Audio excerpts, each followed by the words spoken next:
I'm Adam Rose. I'm the coordinator for economics at CREATE, and it's my honor and privilege to introduce Peter Dixon to you today. Peter was one of the pioneers in computable general equilibrium modeling when it really got its start in the 1970s, and it's a credit to him that I can say he's still a pioneer in this field even today.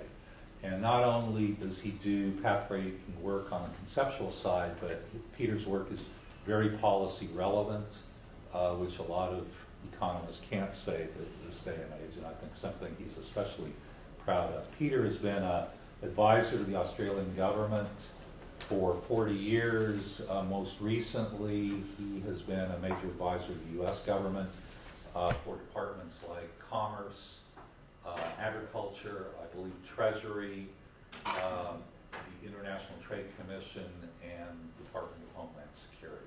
So Peter today is going to be giving a talk on the effects on the U.S. of an H1N1 epidemic, an analysis with a quarterly CGE model. Peter? Oh, thanks very much, Adam. Let me say how pleased I am to be here again. And this is a paper that it's definitely a CREATE project. It's got 6 authors, as you can see. We all did different bits of it, so I'm not an absolute wizard on all of it. I've got 2 other of the co-authors here. That's Adam and Maureen, who should feel free to assist whenever the time comes. All right. Now this story, it's an application of the usage model.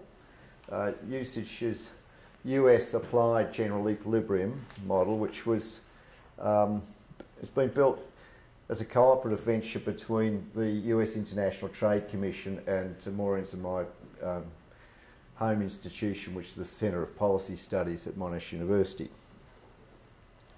The model has been applied now quite widely for many jobs really now. We work for the International Trade Commission. They're interested in the effects of import restraints and free trade agreements. We work for the Department of Commerce. You can see a list of things there. The most recent project we've been working on with the Department of Commerce is just in the last few weeks is about the effects of doubling US exports. You know, the President, well, I didn't know this until a few weeks ago. The President has announced that US exports to double between 2010 and 2015, and with a short lag, people in the Department of Commerce were ordered to figure out how to do this, and then with a short lag after that, Maureen and I were ordered to at least make it happen in our model, so that was our latest project, but that's not what we're going to be talking about today. Then we work for the Department of Agriculture, there's Homeland Security, and Department of Treasury, the MITRE Corporation, the Cato Institute. All right, now today, every project that we do requires modifications of our model. So life's not easy, you see. I mean, there's no beautiful model and you just press buttons and you get the answer to each application. Every application requires careful modifications. Well, also requires you to actually get to know something about the topic. You know, so you can't.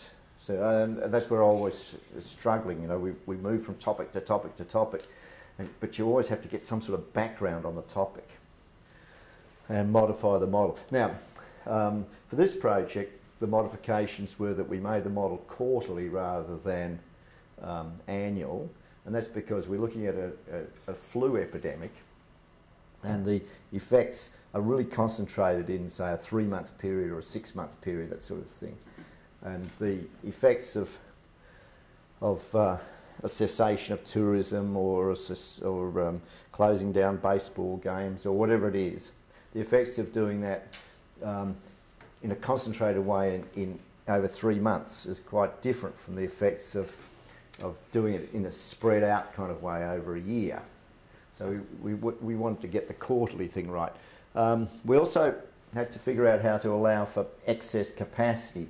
Now, in most CGE modelling, things that James would have talked about, K, that's capital, at the beginning of each period is fixed. So if you think about output, output's a function of labour and capital, but the K is inherited from the past, and then you invest and then you get a new K for the next period and so on. But the capital is considered fully used at each point of time. Well, that won't work for an epidemic, some short, sharp shock. The capital in the affected industries is going to be left idle. And it won't work in a recession. So getting the excess capacity thing worked out, how you leave capital idle, was very important for figuring out how to simulate the current recession, but as well as for this project. And modification of investment responses. Once you've got excess capacity, you've got to realise that that having excess capacity is very bad for investment. It really cuts away the incentives for investment. And so once you recognise excess capacity in analysing the current recession, you can understand why it's going to take quite a while for investment to recover. All right, so these are the sorts of modifications that we made. This is the most important of the modifications that we made to the usage model to simulate the effects of an H1N1 epidemic. Right. See, usually Maureen drives for me, you see, so I say next slide, but with cameras and things, I'll loosen up in a minute and get used to having that camera pointed at me, but at the moment I'm finding it quite difficult. In fact, I feel sort of trapped here, but I am allowed to move away. Yep. Okay.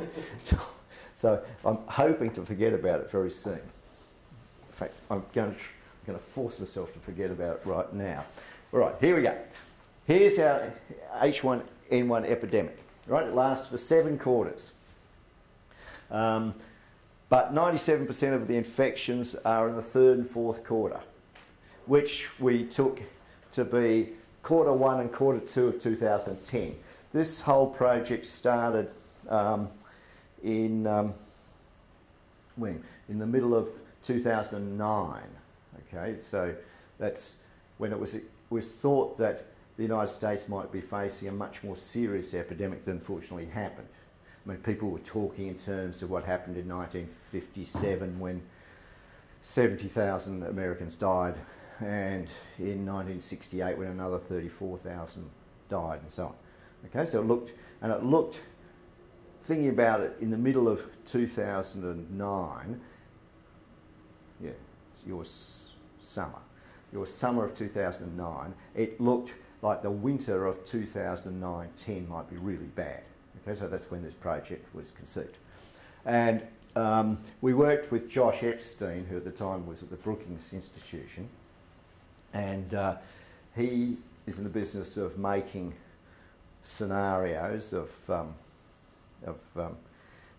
disease and infection and so on, exogenous ones, right? So I had a great talk with Professor Sood this morning, in which, you know, it really appeared that we should be starting to endogenise features of this, depending on how they're treated. You see, that's the next step, I think. All right. Anyway, we have 92 million people infected. All right. 59.8 million of them experience symptoms.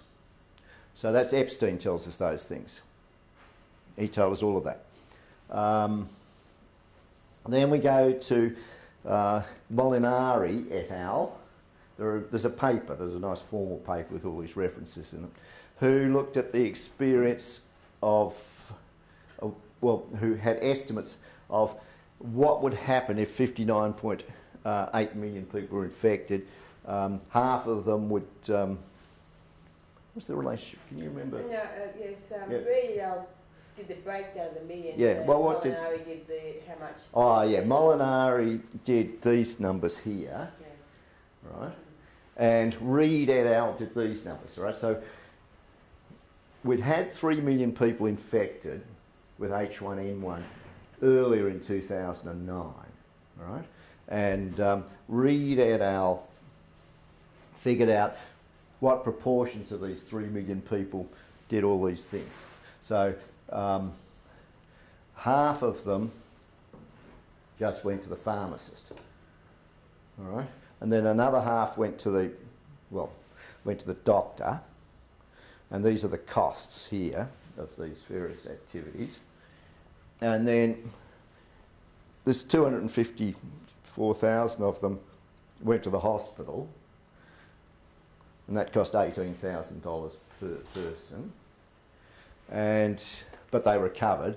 And these unfortunate people, these 16,000 people here, they went to the hospital and they died. And that's very expensive. There it is, they're dying there. See? Right, so if you add all of that up, that's the medical costs of the H1N1 epidemic. All right. Oh no, I've got to do this, haven't I? Then what happened? All right. Now, what do we think the effects would be? Well, the first thing you can think of is that foreigners get scared and don't come here. So we had a 34% reduction in inbound and 34% reduction in inbound tourism in those two critical quarters where the 97% of the infections occur. Right, that's the first quarter and second quarter of 2010. All right, and the 34% number was based on the experience of what happened with SARS, the Asian SARS in 2003, and what was happening in 2009 with H1N1 in Mexico. I mean, on the basis of those experiences, you could believe a number for the reduction in inbound tourism. You could believe a number anywhere between 20 and 70. All right? But H1N1 is not particularly lethal. And it seemed like maybe at the lower end of the previous experience was possibly the right answer. All right? See, this is where I battle a bit, because this is where you're supposed to become, if you're a general purpose modeller, you're supposed to somehow or other develop a feel for all these other kinds of facts and figures and so on, right? Anyway, so there we are, 34. Now, outbound. The epidemic we're looking at is centred in the United States, so why would people be scared of going overseas? Well, the advice we got was that if people think they're going to get sick, they're rather reluctant to travel. They don't want to sit in aeroplanes with other people who are sneezing on them and so on and so forth. All right? And so there's apparently, even if the disease is mainly in the United States, people in the United States will feel reluctant to leave. Right? Now, why 17%? Well, all I can tell you about 17 is that there's half of 34. But it's a lesser effect, all right? That's all. That's all we can say. All right. Now, the next thing we looked at was sick leave and school closures and whatever. There'll be a reduction in the available workforce. Right? So we do calculations to work out how many people stay away from work. And it turned out for this epidemic, this hypothetical epidemic, we got a 0.41% reduction in labour productivity in the period of in the peak period. That's in the quarters, first quarter of 2010 and the second quarter of 2010. And the calculations that went into that are shown on the next slide, which, so I keep on looking furtively at Maureen, hoping that she'll flick to the next slide, but I'll have to do it all myself. Here it is. So, this is our calculation of how many work days are lost. And it turns out that the number of work days lost is this 74 million. And in a 6-month period, the number of work days that are supplied in the United States is about 18 billion. And we're going to lose 74 million, and that's where the 0.41 comes from. That's 0.41% of work days are lost. All right? And then this rather elaborate calculation up here is how we calculated the number of work days lost. All right, so... Just one question, so why is that called labour productivity? It just seems like less work. Well, you've still got the same number of workers, except for the poor unfortunate 16,000, except there's only 8,000 of them were in the working age. So you lost some negligible number of people permanently. All right? But you lose these days, so we assume that the productivity of the workforce is reduced by the percentage of lost days. Right? These days are never recovered. All right? Okay, so how do we do it? Well, symptoms but no medical treatment. See, Epstein told us that that before in this working age, in the working ages, there was 14.01 million of those. All right, and Malignani told us that each one of these people who had symptoms but didn't require medical treatment, on average they lost half a day's work. All right. Now that half day takes into account that not everybody works. All right. So perhaps they all lost 3/4 of a day's work, which works out at half a day's work per worker. All right. So there's the work days lost, and so on. You can see down here through here. If they're hospitalised, they lose 13.9 days, and there's the work days lost.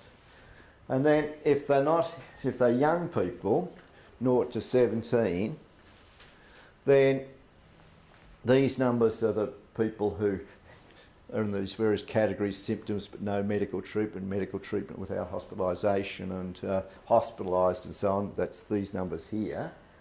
And then from the American Community Survey, we learn about how many of these people, these young people, live in families which there are 2 workers, in which case you'd expect one of the mum or dad or someone has to stay at home to look after them, right? So they lose work days that way. Or how many of them are in families with just one parent who's working and so on, okay? Yeah. Have you considered that if one person in the family gets sick, that everyone else in the family is more likely to get sick, and therefore if dad misses a day of work because he's sick, his son might also be sick, and therefore mom doesn't have to... They can all be sick together. Yeah. No, we were more pessimistic than that. They get sick in sequence. Yeah, right? but that's probably in Epstein's data, yeah. not anything that we would have done. So I think that's probably a question for Josh, because Josh Epstein did this agent-based modeling of the spread of the epidemic, and the family constituency is probably factored into his analysis, and probably something I can't remember. Yeah, but a good point. Yeah, okay. And this one here, this is quite interesting if I can get this right. If you can get your kids into hospital, then you don't miss as many days. Yes. Because you got someone else looking after them. So that's true for if my kid falls sick, that means she's not going to her preschool and the nanny gets an extra day of work. Yeah, well, that's another effect and so on.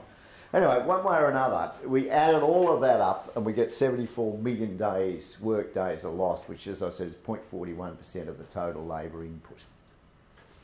All right. So, back to here again. All right, so we've had a shrinkage of tourism, we've had some loss of labour input, we've had a surge in demand for medical services. I must say, I thought that number's fairly low, don't you reckon? But anyway, that's what it came out to see. That previous slide that we worked out, that 14.15 billion out of medical services that are worth 587 billion per 6 months, if you're trying to get an idea of how big the US medical sector is, and you're used to thinking about numbers that are in trillions. Well, this is only 6 months worth, and it's also in 92 $2,003, which is another slight complication. All right? So you've had a surge in demand for medical services of 2.41%, which is 14.15 billion out of 587 billion. Mm-hmm. And then the last series of shocks that we took into account is to do with people becoming fearful of leisure activities in which there are a lot of other people present. And the CBO did a study of this in the context of avian flu epidemic of, I don't know, 2006, or it was 2006 publication, but it was some time at that stage. And on the basis of their estimates, we figured that you could get a 10% reduction in demand for various leisure activities to do with mass gatherings. Yeah. And if you work out the arithmetic and so on, you find out that that's something like a 0.55% reduction in consumption expenditures, which we simulate as a 0.55% inward movement or reduction in the average propensity to consume. Right? And we centred it on, I mean, this model, we only had, I don't know, 39 sectors or whatever. So we had to centre it on other services industry. Yeah, miscellaneous services, which wasn't particularly satisfactory. I mean, we do have a model with 500 sectors in it, but for this quarterly stuff, we had to aggregate it to make it work nicely. All right. So there it is. That's the four things. Cuts in tourism, both inbound and outbound. The outbound won't hurt us much, but the cut in inbound tourism will hurt us. A loss of labour input, an increase in demand for medical services, and a reduction in demand for services associated with mass gatherings. All right? And those are the numbers. Okay, so what are the effects?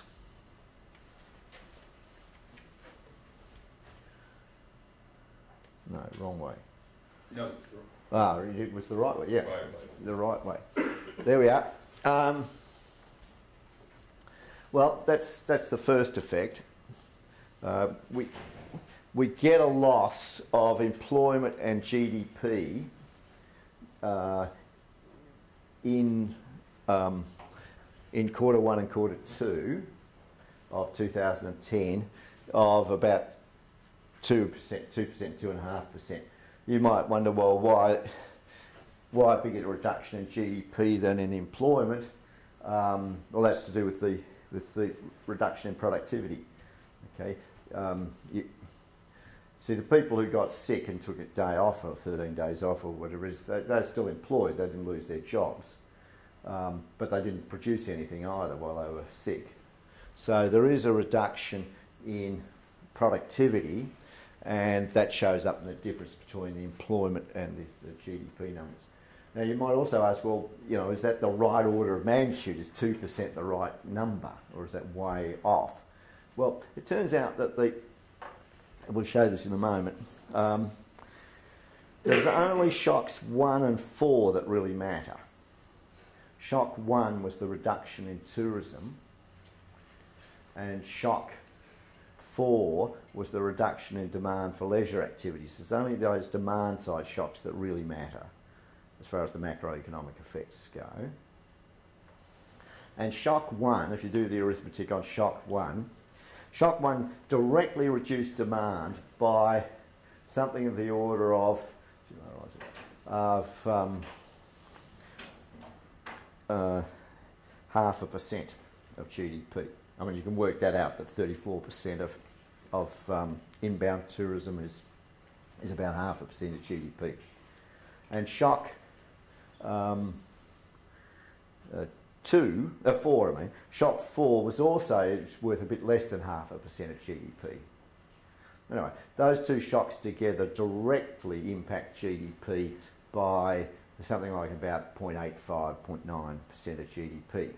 So Y2, well, the 2 is a multiplier effect. This thing's really quite bad for investment, so it causes other repercussions. So that getting down to this 2.5 is because of the effects on other industries of reductions in investment mainly. All right? So it's sort of the right order of magnitude. It's not a crazy number. Okay. All right, so where does it go from there? All right. Now this is now gets real eco kind of stuff. We're going to now do economics, right? So we've got employment down. That weakens the demand for labour has been weakened here. That brings real wages down a little bit. So as you weaken the demand for labour, real wages go lower than they otherwise would have done. See, all this is done against a base case. There's a base case scenario which is going on without the H1N1, and so real wages deviate down because of this reduction in demand for labour. I thought that was a reduction in supply. People are no, see, sick and they're no, they're not exactly. It's not exactly a reduction in supply. You see, those people still got jobs. They're still employed. But you model it as a reduction in their productivity. Yeah, it's a reduction in their productivity. You see, they don't That's turn. kind of a modeling. Like technically, there is a reduction that they don't. I guess yeah. No. They're still supplying their labour, but they're just not. I mean, it's like they turn up at work, and just go to sleep for the day. Yeah. Right? Well, some of us do, of course. but then, okay. Yeah. All right. But this is bad. This is actually a reduction in number of jobs. See, people get fired or don't get hired, and why? Because there's a reduction in demand. You know, the tourism thing, and the reduction in demand for leisure services. So there's a reduction in demand going on. All right, and there's also increases in costs going on. I mean, having people not turn up for work, but you still have to pay them. That's a bad thing to happen too. So there are two effects going on: a reduction in demand and an increase in costs. Now it turns out that the reduction in demand is much more important than the increase in costs. Have you done these like predictions by state? Like No. This is as far as it goes, right? Well, we'll see a lot more macroeconomic results. Then we'll see the industry results, but not the state results. But that is interesting, you see, because I don't know whether you can do it, but Epstein can have people sneeze in New York and then spread the disease across the states. Well, I mean, if it becomes important or interesting to figure out the statewide effects, that would be a good thing to do. Right? Plus tourism would be a different share of the economy. Yeah, absolutely. No, this is an H1N1 epidemic that is beautifully uniform across the entire country. All right? Everyone's crook everywhere. Right, now, where are we up to? Okay, so we've got people fired, right? This reduction in employment is not anything. It's not the 0.41. This is people fired or people just not being hired, right? And that weakens demand for labour, which weakens the real wage, right? That comes out here. Now, of course, when it's all over, see in quarters 3 and 4, basically it's all over, you know? And so we let the tourists come back slowly. The tourists come back. The 34% reduction in tourism happens. It's unwound over the next 4 quarters. It takes the tourists a while to regain confidence. All right, but they're coming back. All right. In the meantime, the other shocks, the loss of labour productivity, that's immediately reversed. And as soon as the epidemic's over, everyone's back at work, and you know, so shock 2, I think it was, is immediately reversed. And same with the baseball, or depending on which season it is, the baseball and the football. Everyone goes back to baseball and football as soon as the epidemic's over, right? Okay, but real wages are lower than they otherwise would have been, which as soon as the bad news is gone, you see, with the wages lower, the economy is more competitive. So more people are employed, all right? So that effect will work its way off eventually. Wages will come back and employment will go back to control, right? Okay. Now, what else do we find out? This is, I show you this chart because this is our latest kind of modelling trick, if you like. So it's possibly, it is very relevant for the recession. I mean, you can't do recession analysis without this particular trick, in my view. But anyway, here we are. Look, here's investment. The shocks are really bad for investment. Right? Reductions in demand, reduced rates of return and so on. So here's investment coming down here. Which means that capital in existence, it also strays slightly down below control, but capital in use, it goes down quite sharply. And this excess capacity that opens up here, that explains why even when the epidemic's over, investment's still going down. It's reacting to the opening up of excess capacity here. So as the demand for capital returns, demand for capital in use returns, capital that was mothballed or left idle for the period of the epidemic starts coming back into use again, which means that you don't need much investment. So investment takes a while to recover. But eventually it does recover, and you wind up here with this overshoot area. The reason that you wind up with an overshoot is because during this period you weren't doing very much investment.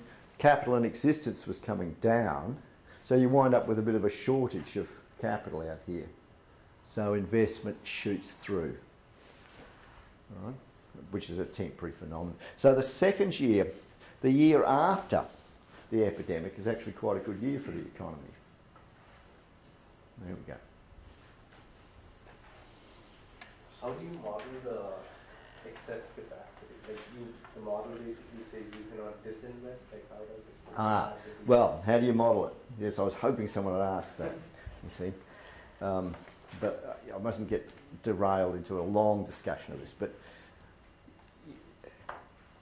the conventional way of handling capital is that capital is fully used at all times, and if there's a sharp drop in demand, then there's a sharp drop in the rental rates. The price of using capital, the rental rate, plummets. Right? And this assumption gives you very unrealistic results. Because what happens is, if the rental rate on capital drops, then it looks as though the prices of various things should drop. Right? And in this recessed period that we're in, we don't see that happening. We see a bit of it. You know, I mean, a little bit happens. Okay? But you'd expect, so there's a huge collapse in investment, like there has been in the United States, right? And in a conventional model in which you assume that the capital is always fully used, then the rental on non-traded capital in non-traded sectors plummets, right? So it looks as though you should get a huge reduction in the price of non-traded goods relative to traded goods, and that's real devaluation, and that causes an enormous increase in your exports. So a lot of the bad news of a reduction in investment is offset by an improvement in your trade accounts. Right? That's what happens in the conventional CGE simulation.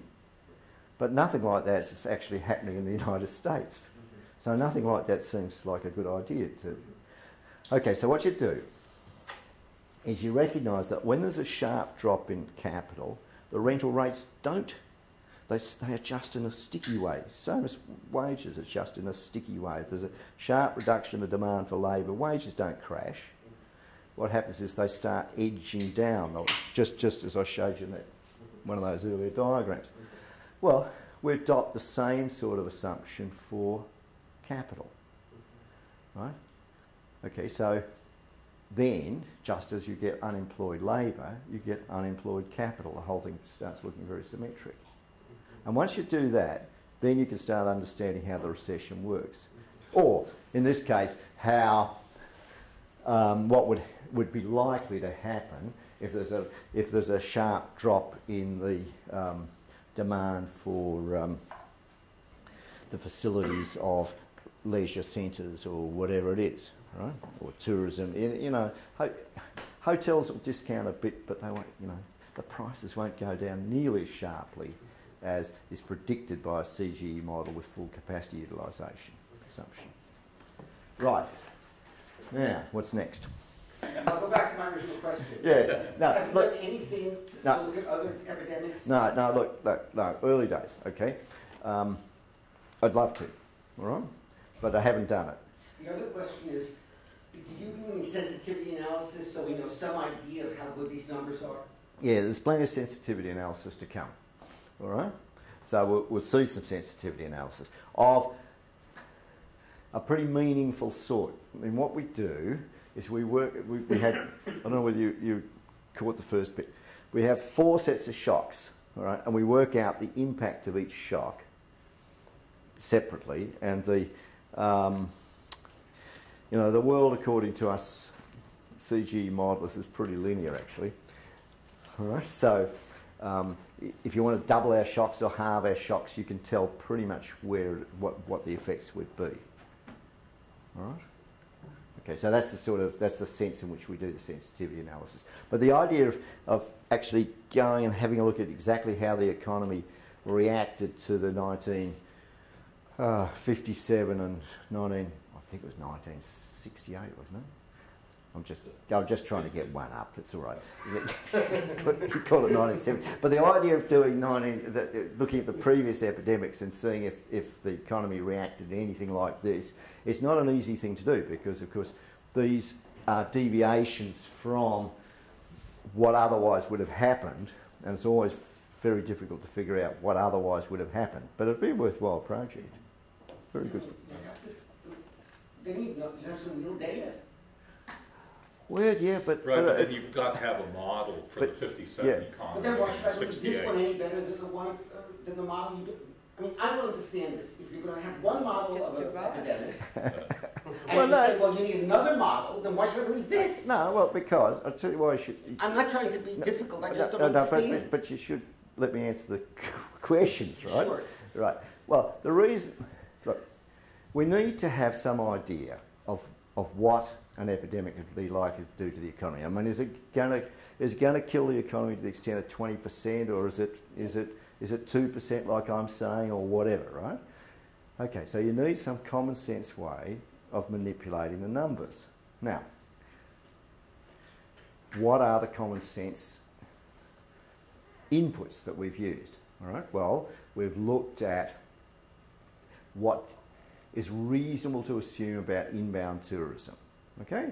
Now, we have quite a lot of experience on that. We have the SARS episode in Asia. We have what was happening in Mexico more recently, and so on. So we can make some common sense guess. And the common sense guess was 34% reduction in inbound tourism for 2 quarters. Okay? That makes sense. Yeah, that makes sense. All right? We know from previous experience about looking at the avian influenza epidemic of 2004, 2003. We know from that experience that there was a reduction for a quarter of about 20% in attendance in theatres, baseball games, all sorts of mass gathering kind of events. Right? So we've assumed here that the 10%, we've assumed that it'll be 10% across 2 quarters. In that other, the experience was 20% in 1 quarter, we've assumed 10% across 2 quarters. And that's a common sense kind of number. I mean, I can't tell you that that's right, but it's a sort of a common sense number. Now, take those 2 numbers together. Their direct impact on aggregate demand And we can know this. This is you know, like we can go to the statistics and look this up. The direct impact on aggregate demand is about 0.8%. Right? Now, under the assumption of a recessed sort of economy and excess capacity and so on, a 0.8%, it's quite Keynesian in these situations. A 0.8% reduction in demand, the multiplier on that, we would expect to be something like between 2 and 3. All right? Well, there you are. Oh, no, there you aren't. Right, you've got to go back just a moment. Yeah, there we are. See? So GDP's down by about 2.5%. You see? So, look, it'd be a major job, but a very good job to do, to go back and have a look at exactly how the thing played out in those previous epidemics. But it's not simple. It's far from simple. In the meantime, the best we can do under the circumstances of our current funding arrangements is exactly what I'm showing you. I mean, no, but as economists, we should be very... I know... Look, when I mix with academics, I'm always amazed at how they suggest to me that I should do, you know, huge projects. Well, that project alone, that in examining 57 and 70 in a meaningful way, is a huge project. Right? I mean, you're talking several months' work. And unless there's a demand, so we're not exactly Keynesian economists in our attitude, but we're Keynesian in our behaviour. We respond to demands. We're not Say's law people, you know, which is the other sort of academics. Say's law people are the academics.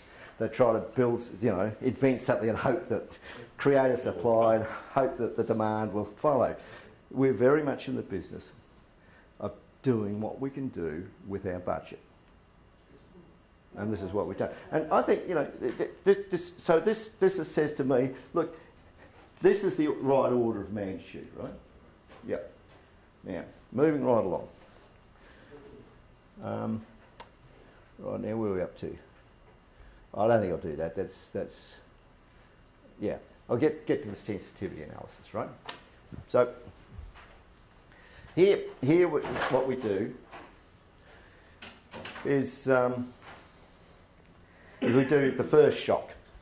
So this is the effect of just the 34% reduction in inbound tourism. And what our model says about that is that that cuts 1% off GDP. Right? Then we put in the second lot of shocks. Oh, going back here. Look, if you said it was going to be 68% cut in tourism, I'd guess our model would say twice as big, or something very close to. I mean, it's not completely linear, but that's the right order of magnitude. Now, if you go to the second shock was about the productivity loss. That doesn't contribute much more to the loss in GDP. Right? So those people staying at home, that wasn't I mean, it's not a good thing to happen, but it's not the key to understand the economic effects. Then we go to the third thing, which is the increase in what have we done here? Medical. So it's the medical demand. But no, this is the mass gatherings. Yeah, the mass gatherings. Oh no, I must have skipped one. Oh yes, here we are. Yeah, this is the third one. The increase in the costs, the medical costs. Right, that's bad. The reason, well, it's not very bad, but the reason it's a little bit bad is that we've got our consumers, the people who had to pay for the extra medical care, we've got them diverting expenditures away from other things. So there's no net gain in demand there. So we've got employment being lost in industries that they would have spent their money on, right? So they've spent more money on their medical care. So they're spending less money on other things. So those two things kind of balance. But then the increase in medical expenditures doesn't actually employ too many more people. In fact, no more people, I think. Why? Because we just made the doctors and nurses and so on work harder. I mean, they didn't have time to employ a whole lot more people, they just worked harder, right? So, does it matter if the government is paying for some of these medical expenses versus... yeah, well, we had the government, I think we had the government rebalancing its budget. Yeah, so they kind of squeezed some other part of their expenditures. Okay, so this is rather a minor impact here, but it is slightly negative, even though it was a demand increase. And the reason, yes, I'm getting stronger on this thing, and the reason that it was slightly negative, even though it was a demand increase, was that there was losses in demand from other parts of the economy, which did reduce employment in other parts of the economy, switched onto the medical area, in which there wasn't increases in employment. We just made the poor buggers work harder. But isn't that then kind of double counted? Because you already have a reduction in whatever consumption on a t-shirt. No. If I'm sick, I'm going to buy more medicines and I'm going to spend less money on other stuff, but that's your shock for spending less money on other stuff. Oh no, well, but that's another shock, you see. So now you find yourself spending, well, some people, you know, it's not everybody. But a lot of people just spent extra $3 at the pharmacist. I mean, there was only a few people actually hospitalised or died, but the increase in medical expenses, all right, reduces expenditure on some other things and increases expenditure on medical, right? So there's a switch from one sort of commodity to the other sort. Where the expenditures were reduced, that reduces employment, but where the expenditures were increased doesn't increase employment, right? Because the medical profession and the nurses and whatever, they respond rather slowly to hiring extra people. Anyway, they realise the epidemic will pass, right? Okay. Now the leisure thing, that's a different matter. This is quite people who are quite well. There's nothing to do with them being sick. They're just scared of getting sick, right? So they reduced their expenditure on leisure activities. And again, we took a pessimistic point of view. They just put their money in the bank. They didn't switch, right? They just did. So this is this picture, right? So they decided to spend less on leisure. They just stayed at home. Now, we could have got them to switch, but we didn't. They just stayed at home. So there was a reduction in the average propensity to consume. I just wanted to ask, I mean, that's kind of an interesting issue about sensitivity analysis. Right. Would that have made much difference? Yeah, sure. If you'd switched them onto other commodities, that would have largely, See, spelling it out like this is the right sort of sensitivity analysis. You know, people are always telling me that I should do thousands and thousands of runs of a model, all right? You know, that's sensitivity analysis. That's mindless, okay? And you see it in journals, enormous tables of numbers, right? It doesn't help. The idea is to get to have a conversation like we're having at the moment, which you tease out the assumptions. Of course, that's right, what Jeff's just said. If we'd switched if you wanted to get rid of this effect, all right, then the assumption you'd have to make is that when they decide not to go to the theatre or the restaurant or the baseball or something, they decide to go out and buy a new TV instead. But that's not what we assumed. We assumed that they just sat at home and sulked. All right? Yeah, that's right. Okay, so I mean, all of these things are up there for discussion, right? And we can run. But I know the result. I know. So Peter, I mean, if the model says, I can't remember the complexity on this issue, but if you increase your savings in one period, then if you have some target savings, you need to save less later, and so your consumption increases later. That would, in effect, over time. Yeah, and that would adjustment. So the question would help explain some more overshoots. So the question is, if you could take just a minute to discuss the savings assumption in the model? Oh, well, it's very simple. I mean, all that was assumed is that the average propensity to save went up during the epidemic as it's going up in the recession. That so it's just a temporary. It's temporarily rises, and then when the epidemic's over, we wound it back to where it otherwise would have been. Now we could have gone further. We could have wound it since now people have got some savings, but of course you've got to remember they lost some income, so it's not clear that the total amount of savings. In fact, I wouldn't be surprised if the total amount of savings has actually fallen. Yeah, you see. So our assumption was that the average propensity to save, or the average propensity to consume, if you like, the average propensity to consume would go down as they switched away from leisure activities and didn't think of anything else to do. Their total savings, I think, would go down, even though they're right because of the lost income. Right? And then, as the epidemic is over, the average propensity to save comes back up again. Oh, no, consume. Average propensity to consume comes back up again. All right. All right. Okay. Now,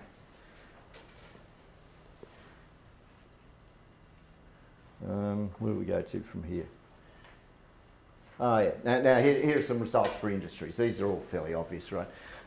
There's inbound tourism collapsing, and underneath that, of course, there's a whole bunch of very unhappy people running hotels and resorts, and if we did the regional thing, there'd be a whole lot of unhappy people in Nevada and Hawaii and so on. Okay.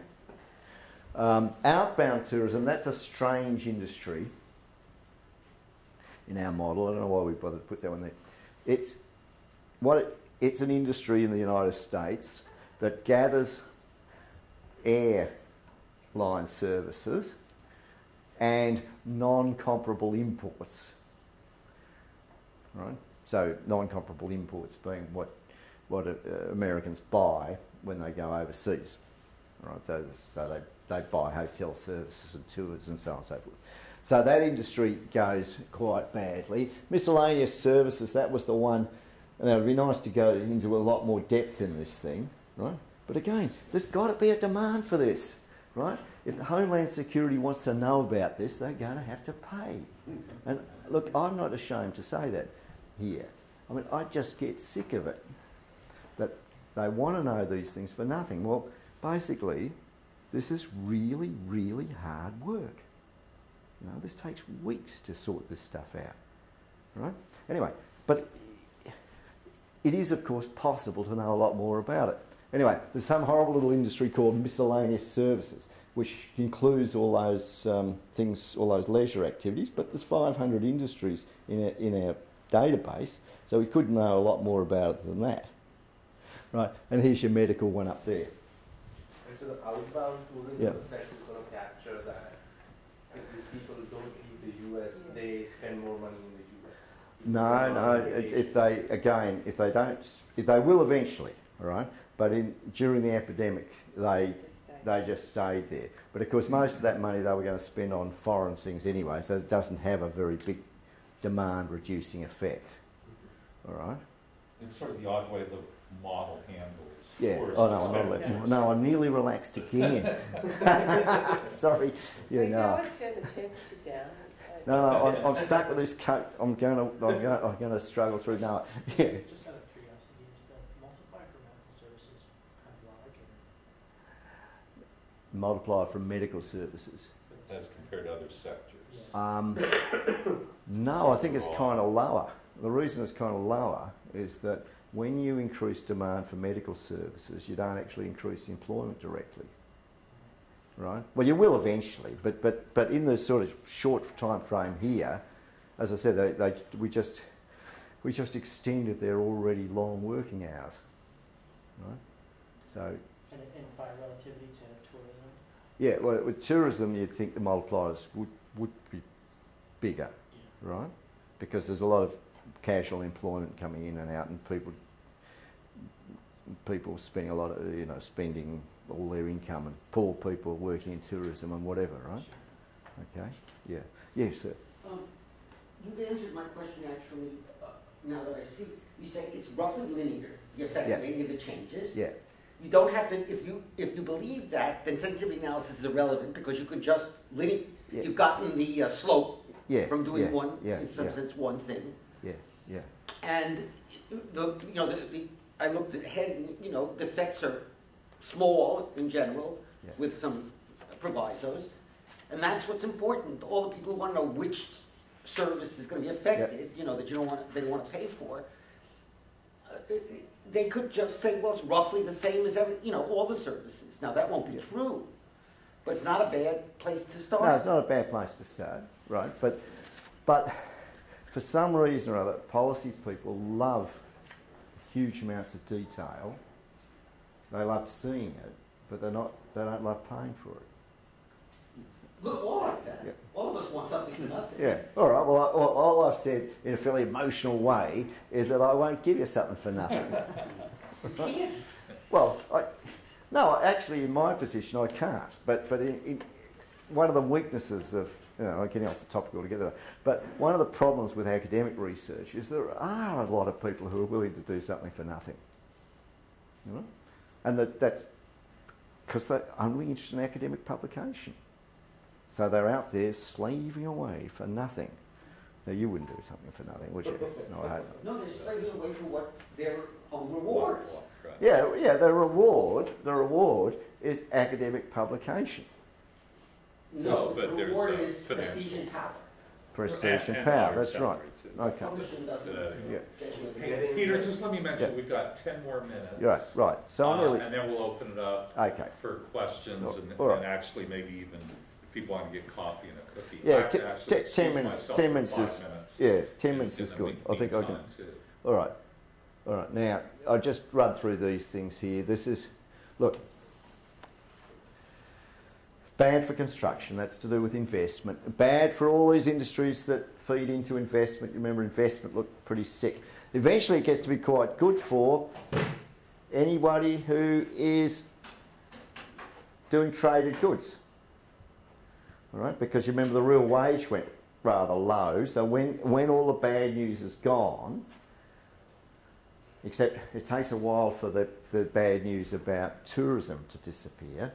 But of course, the bad news about labour productivity going and getting real wages down leaves the United States looking awfully competitive, right? And actually, for all these industries, all these export-oriented industries, having tourism down is good. Well, you're talking about machinery because construction's not export-oriented. No. But construction comes back in here because investment came back. I was just wondering why you were saying export-oriented. Well, these guys, machinery and electrical machinery, they're up there. They're looking good before investment has recovered, and they're looking good because real wages are down a bit and they're very export oriented and they look good. They've got competitive on world markets. I mean, as real wages come back, the whole thing just all these sort of short run effects kind of disappear. Right, what else have we got? Same sort of things. Look, really sick import competing industries, they love a bit of bad news. Get your costs down. These guys, it's not going to save them, don't worry, they're disappearing. But they could be 3% better off in the very short run for a little while as the real exchange rates right down. So domestically produced footwear, textiles, clothing, all that sort of stuff look good for a short time. And I think same sort of story. There we are. And here we are. I get to conclusions because you want to ask me a question or two. Here are the conclusions. All right. Well, one way to think about all this is what's unavoidable, right? Well, you're going to lose you're going to lose 0.41% of your work days, and that's unavoidable, and you're going to incur extra medical expenditures, that's unavoidable, and it turns out that the multipliers on those effects increase the unavoidable loss of welfare, if you like, of 0.8% of GDP or whatever, to something more like 2.5% of GDP. So presumably the policy problem is how to limit. You can't avoid the 0.8, right? That's gone. But the policy challenge, I suppose, is how to limit the flow on losses, right? Now, I haven't got any great answers on what to do about that, but that conversation we had this morning was getting me quite excited about thinking about making this a lot more policy relevant. So, losses can be seriously magnified by economic reactions, especially reductions in demand, and in those circumstances, or especially in an economy which you've got at the moment, a bit of demand stimulation would seem to be a pretty good idea. All right, so I think that's it. That's the conclusion. All right. Oh, thank you. So I have a question which is not directly related to this paper. In some sense, you're using GDP as a metric for kind of say changes in social welfare. Yeah. But suppose like there was this epidemic and people increased consumption on medical care by 10%, and but reduced consumption in other sectors by 10%. So roughly, in the terms of this model, the effect on GDP would be kind of close to zero. Yeah. But in terms of social welfare, it's like a lot of people were spending money on medical care, and there's a big loss in kind of consumer surplus. So I don't know how to kind of. Yeah, no, that's right. That's right. So how do you kind of capture? Is there a way to capture that in these? Yeah. So you have to have a welfare function in which consuming the good things of life, like.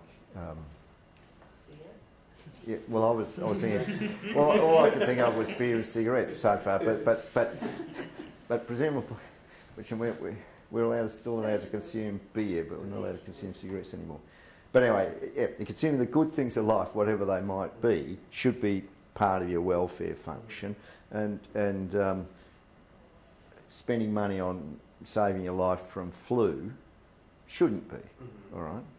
But I haven't done that. Okay, but obviously that should be done, and I mean you're dead right. I mean you should not look at GDP as anything except a measure of economic activity. Right? It's an important measure of economic activity, and employment I think is pretty important. Right? I mean, look, we shouldn't be too hung up about welfare measures and so on when you've got 10% unemployment. And we know that welfare increases if we can get people back to work. So that's all we need to really know at the moment. So that's where I hope it should be in getting them back to work. Yeah. And so in this study, I mean, the most important number is that aggregate employment number, in my view. I was wondering if there is like a crude way to do it. Like suppose you know the number of people who lost their lives. Yep. You can multiply that by 6 million, the value of a statistical life year. You know the number of people who were sick, and suppose you say they stay at home for one day, you multiply that by their wage rate to kind of calculate the value of lost leisure. It will be crude, but it might give some idea. I think that would be a really good thing to do, and you should do it. And the reason that you should do it is that you need estimates of the cost of the epidemic, right? Yeah.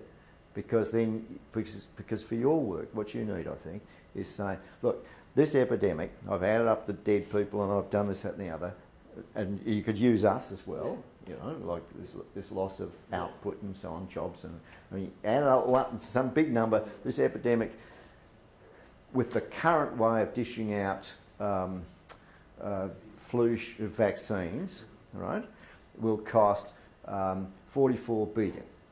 All right. Now, if you dish out the vaccines in a different sort of way and prevent, greedy old people like me from getting a shot and give it to people who are like, see, I know all about this from this morning's conversation, right? you let young people who are going around infecting each other, you make them have the vaccine. Then the epidemic will only cost 23 billion. That's the sort of number you need. It's not too hard to get from here to where you want to be. And I would be very interested in assisting on something like that. I think that would be good. Yeah. Finn.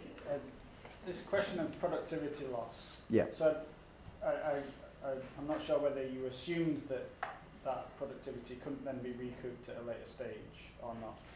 And then whether or not that's the assumption, is there some overall loss that is incurred by essentially moving productivity from time A to time B, if that makes sense? So if people do recoup, are they able to recoup to the same amount, and does that have an overall effect anyway? Okay. No, look, the 74 million days is gone, never to be recouped.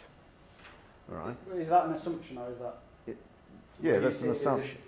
They don't, look, if you're crook in hospital for 13 days, you don't rush back all energised and work harder later on, according to us, by assumption. Right. All right? No more than by assumption.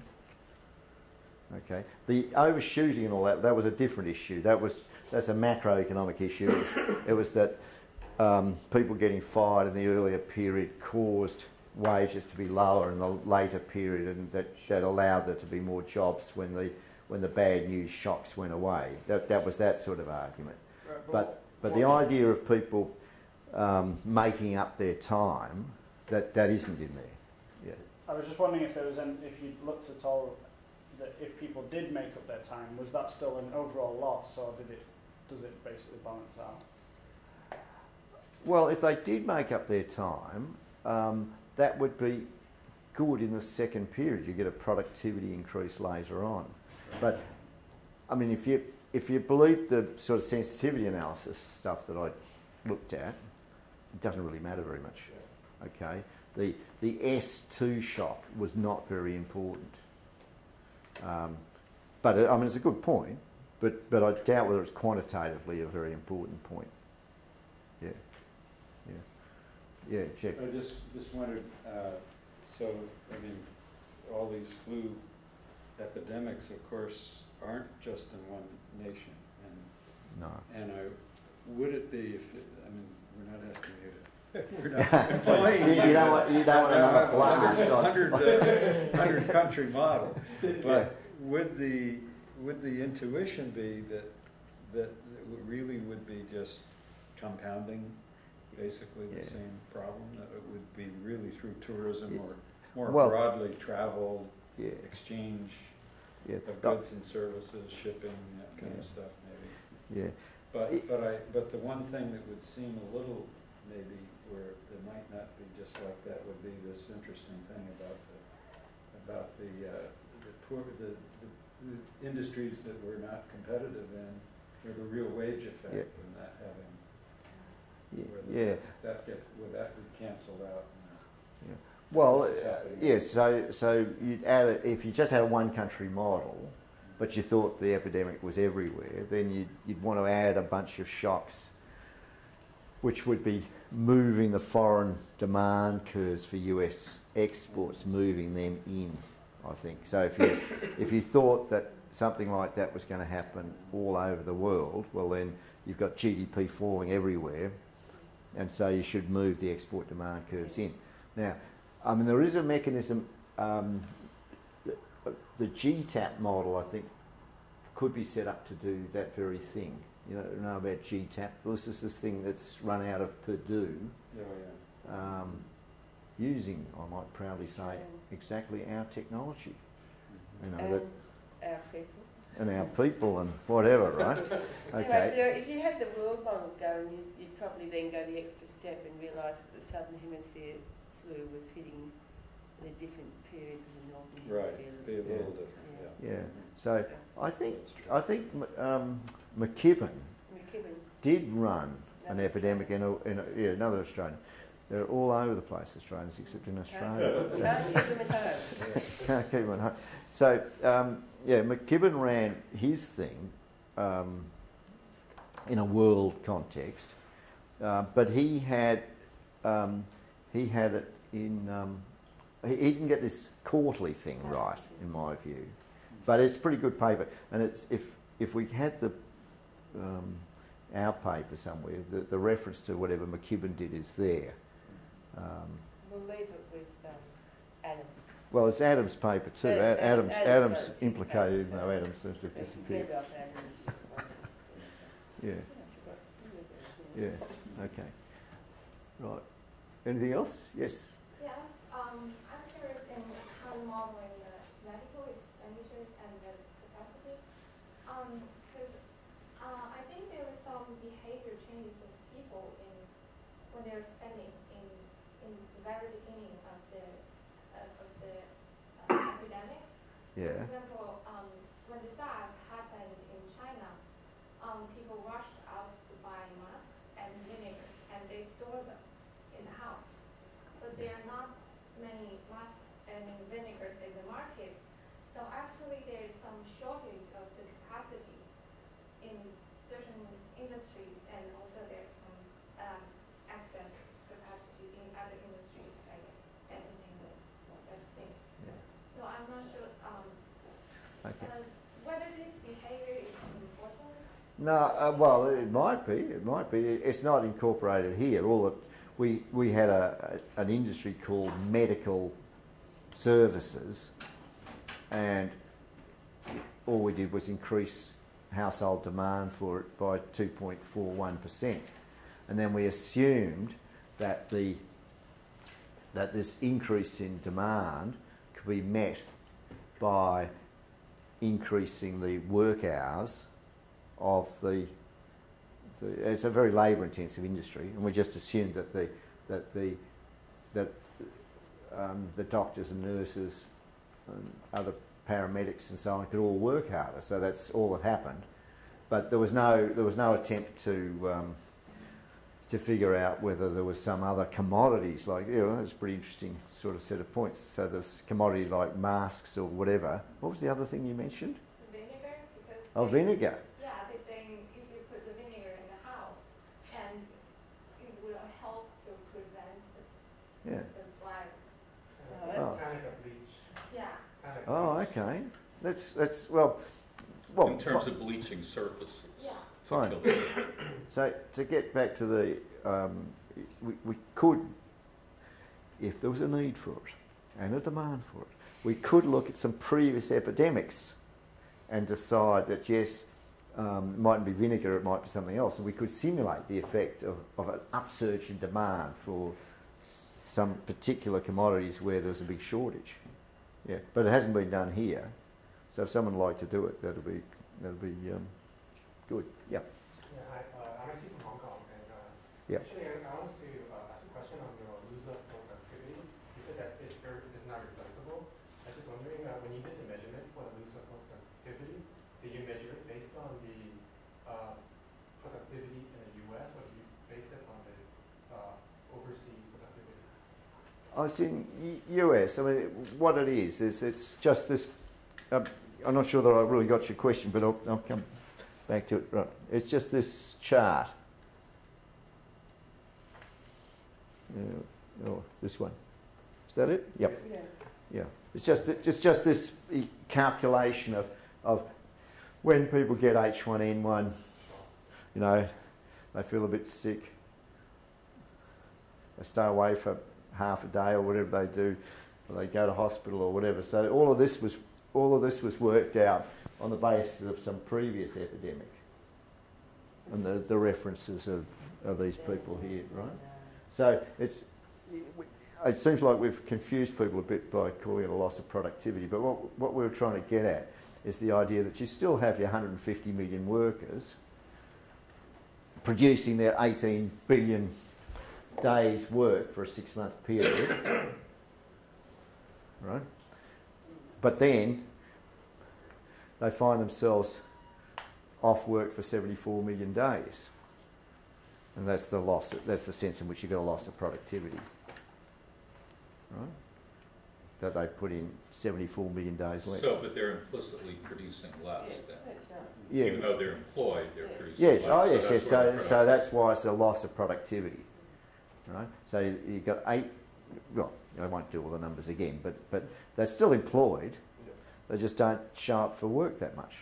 So it's like a loss of productivity for work or not per hour of work, which is Yeah, that's right. Yeah, so when they're at work, they're still doing whatever they used to do. But getting to your Finn's comment too, there's no catch-up principle either. I mean, if you miss a day's work, that's the end of it.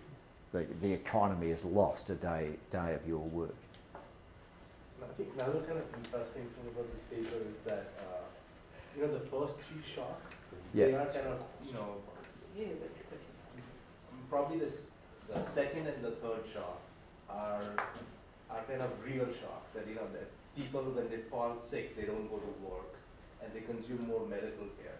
So the first and the fourth shock could just be a function of how paranoid people are. Yes, so exactly. The WHO exactly. says we have a phase 5 epidemic. Even if there is no phase 5 epidemic, people will stop traveling, they'll stop consuming.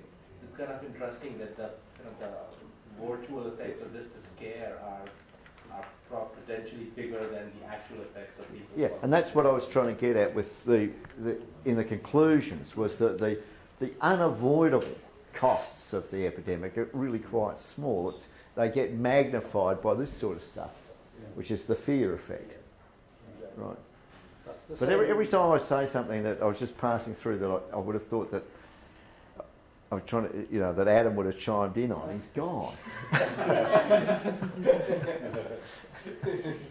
We found that numerous studies on the impacts of terrorism, particularly on passenger journeys and other similar indicators.